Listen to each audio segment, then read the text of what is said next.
Bonjour, dans cette vidéo, je vais vous révéler des clés essentielles pour sortir du burn-out.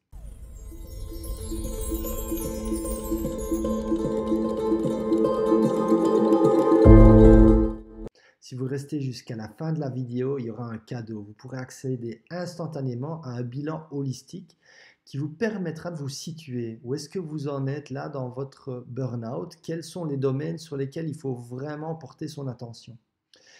Et vous pourrez postuler pour avoir une session gratuite avec moi sur laquelle je vais pouvoir vous donner un retour direct, une analyse personnalisée face à ce que vous êtes en train de vivre. Alors je ne peux pas garantir qu'il y ait de la place, il y a chaque semaine des nouvelles places gratuites qui sont libérées. Je suis Michael, je transmets des processus et accompagne des personnes à devenir la meilleure version d'eux-mêmes. Comment sortir du burn-out? J'ai mis en place un processus que j'ai appelé le processus unité afin d'aider des êtres à devenir la meilleure version d'eux-mêmes, de kiffer pleinement la vie et de se donner toutes les opportunités de se développer pleinement à travers tous les univers de la vie. Et dans ce processus, j'ai eu encore une fois ce mois-ci 2 personnes qui sont arrivés à la fin du processus et qui sont sortis d'un burn-out. La première personne était dans un burn-out assez long, ça faisait plusieurs années qu'elle n'avait plus travaillé, qu'elle n'avait plus vraiment goût à la vie, qu'elle n'avait plus aucune perspective, perte de confiance totale en soi, ses capacités, la vie, perte d'énergie, perte d'entrain, pas d'idées claires, etc. Et donc, aujourd'hui, cette personne a retrouvé du travail, elle a repris le travail avec plaisir, avec énergie. Elle a développé un autre projet qui est un projet de cœur, euh, voilà, et repris une vie sociale active à tous les niveaux. Et la deuxième personne a enclenché 3 projets, a repris confiance en elle et est en train de développer ses aspirations les plus profondes. Là aussi, il y avait une grande perte de confiance en soi, en la vie, ne plus savoir comment s'y prendre, et puis retrouver l'énergie, tout simplement, l'énergie, l'entrain, la clarté d'esprit, voir le chemin et y croire. Et c'est ça qui m'a donné vraiment cette idée de partager les clés. Je me rends compte que le processus que j'ai mis en place n'est pas spécialement pour accompagner uniquement des personnes qui sont en burn-out. Ça se fait comme ça. Il y a régulièrement des personnes qui le sont, qui participent au processus, mais j'ai beaucoup d'autres personnes qui simplement veulent vraiment développer, aller au prochain niveau de leur vie et se donner toutes les capacités, les opportunités pour embrasser pleinement toutes leurs capacités, dire oui, un grand oui à eux, à toutes leurs aspirations et à toutes leurs capacités. Donc voilà, on va tout de suite commencer. Donc, comment sortir du burn-out? La première chose, c'est qu'il faut identifier la source. La source du déséquilibre. Il s'agit d'un déséquilibre qui prend lieu sur les 3 dynamiques de vie. Donc il y a 3 principes de vie qui sont présents partout dans tout ce qui est vivant. Alors il y a plein d'analogies. La première que je vais donner ici, qui est vraiment en alignement avec le burn-out, c'est qu'il y a un déséquilibre entre donner, recevoir et intégrer ce qu'on reçoit. Voilà. Et voilà, dans la toute grande majorité des cas, le burn-out, c'est vraiment, on a donné beaucoup, beaucoup de trop par rapport à ce qu'on reçoit et souvent, les moments d'intégration sont totalement absents et c'est ça qui va créer le burn-out. Donc, euh, on a trop donné. Maintenant, à quel niveau? À quel niveau est-ce qu'on a trop donné? Est-ce que, alors bien sûr, tous les niveaux peuvent être présents à la fois, mais il y a toujours un niveau qui va vraiment prédominer. Est-ce que c'est à un niveau physique? Est-ce qu'on s'est vraiment euh, trop donné à un niveau physique? Est-ce que c'est à un niveau émotionnel ou est-ce que c'est à un niveau psychique?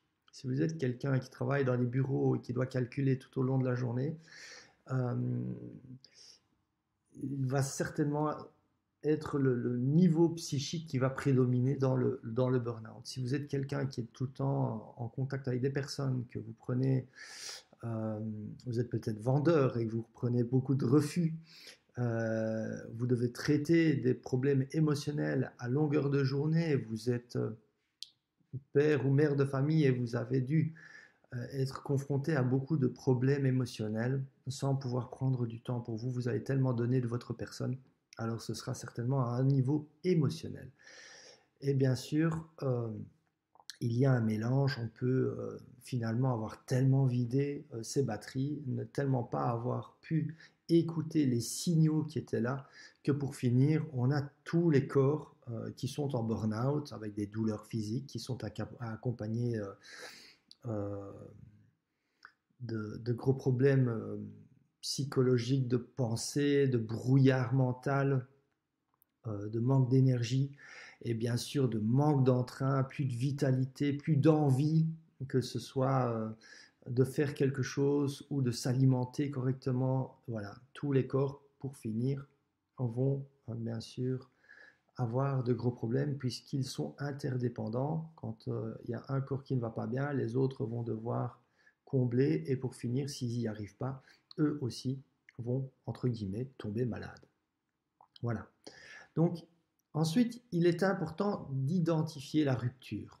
Il y a une rupture, en fait, qui se passe à un moment donné dans ce déséquilibre face à vos aspirations profondes. Parce que vous avez des aspirations dans la vie. Il y a des choses qui vous sont chères. Et quand on est beaucoup trop dans le donner et qu'il n'y a plus cet équilibre entre le donner, le recevoir et intégrer ce qu'on reçoit ou ce qu'on a fait, alors il y a une rupture, on n'arrive plus à aller incarner nos aspirations ou se rapprocher de nos aspirations. Donc c'est important aussi de se remémorer qu'on a des aspirations, qu'il y a quelque chose qui nous est cher, on tend vers une réalité qu'on veut incarner. Et donc la source du déséquilibre a amené à créer la rupture avec vos aspirations profondes. Et ce n'est pas parce qu'il y a une rupture avec vos aspirations profondes qu'elles ne sont plus possibles. Et donc ça, c'est important de se rééveiller et de renouer quelque part avec vos aspirations. Et ne pas totalement les oublier et se dire que c'est foutu, on ne peut plus y arriver. Voilà, c'est juste recréer une connexion, même si bien sûr vous êtes encore dans l'incapacité aujourd'hui peut-être de pouvoir réellement ressentir l'émotion de joie et de confiance qui réside à avoir des aspirations et de se dire qu'on se dirige vers elles. Donc là, vous êtes dans une rupture, vous avez l'impression que vous n'y arrivez plus. Et donc, le simple fait juste de vous rappeler déjà, c'est recréer une connexion, c'est ouvrir une porte, une possibilité à pouvoir de nouveau renouer et vous diriger vers l'incarnation donc de vos aspirations profondes. Ensuite, il faut mettre en place un écosystème holistique de rééquilibrage. Le burn-out, souvent, comme on l'a vu, la source du burn-out vient d'une sphère qui est physique, émotionnelle ou psychique, qui va prédominer. Mais finalement, toutes les sphères vont avoir et vivre des difficultés. Donc, c'est important, tout d'abord, de recréer un écosystème et de le doser correctement et de mettre en place par rapport à la source du burn-out. Donc, l'écosystème est sur trois pôles, il repose sur trois pôles. Il y a le pôle physique. Et donc là, il faut d'abord avoir un repos, un vrai sommeil réparateur, recréer un sommeil réparateur. Et donc, il y a des applications, des techniques, des choses qu'on peut faire pour retrouver vraiment un bon sommeil. Il y a l'alimentation qui va aider énormément, les compléments alimentaires. Souvent, quand on est en burn-out, on est en manque de certaines vitamines notamment, qui peuvent vraiment aider énormément. Et là, de nouveau, il y a des choses à mettre en place. L'activité physique appropriée, attention, surtout quand le corps physique a été fortement atteint, c'est d'avoir vraiment une activité physique qui va venir soutenir l'émotionnel et psychique. Donc ce qui est bien, c'est que quand vous vous occupez d'une sphère d'un pôle, que ce soit physique, émotionnel ou psychique, cela va également avoir un impact sur les autres pôles. Alors, le pôle émotionnel, c'est important de se libérer d'abord, libérer les émotions qui ont été retenues, et c'est pour cela d'ailleurs que beaucoup de personnes sont aussi en dépression quand elles font un burn-out. Il y a vraiment toute la sphère émotionnelle euh, qui est, euh, qui est bousculée et qui quelque part s'exprime. Mais là, il s'agit bien sûr de mettre en place des choses où on va pouvoir, de manière ciblée, sortir ce qu'il y a à sortir afin de créer de l'espace et ne pas rester dans une boucle infinie et interminable où les émotions s'expriment. Alors, cela est important de l'accompagner aussi par se nourrir avec des émotions positives, c'est s'entourer correctement, c'est de s'alimenter correctement par rapport à tout ce qu'on va observer, tout ce qu'on va écouter. Voilà, les lectures, quand vous allumez la TV, vous allez sur les réseaux, qu'est-ce que vous observez, etc. C'est important de faire le tri et de nous nourrir vraiment de choses qui seront des choses qui seront positives pour vous, qui vont vous alléger et pas encore vous confronter à d'autres problèmes que d'autres gens vivent ou d'autres situations qui sont anxiogènes. Avoir des moments de relation de qualité. Alors c'est vrai que quand on fait un burn-out, on s'isole souvent, c'est le premier, voilà, c'est une conséquence de vouloir s'isoler, de se couper du monde parce qu'on a du mal euh, à être et puis à assimiler ce qui se passe autour de nous. Mais au fur et à mesure et au bon moment, c'est important de pouvoir retrouver des relations de qualité, de recréer des relations de qualité. Équilibrer surtout aussi la sphère du donner et du recevoir. Après avoir été isolé, après avoir libéré déjà quelques émotions, et d'avoir pu travailler aussi sur la sphère psychique, on va pouvoir de nouveau recréer un équilibre entre le donner et le recevoir. Et puis surtout, c'est important d'éliminer toutes les relations toxiques. Alors, cela ne veut pas dire qu'il faut quitter des personnes à tout jamais, cela veut dire juste pouvoir mettre certaines personnes à distance le temps que vous puissiez retrouver vraiment votre énergie et ne pas vous laisser influencer par des relations qui vont avoir un impact difficile et négatif sur votre guérison. Ensuite, il y a la sphère psychique, libérer de l'espace. Notre mental, quand on fait un burn-out, il est totalement encombré.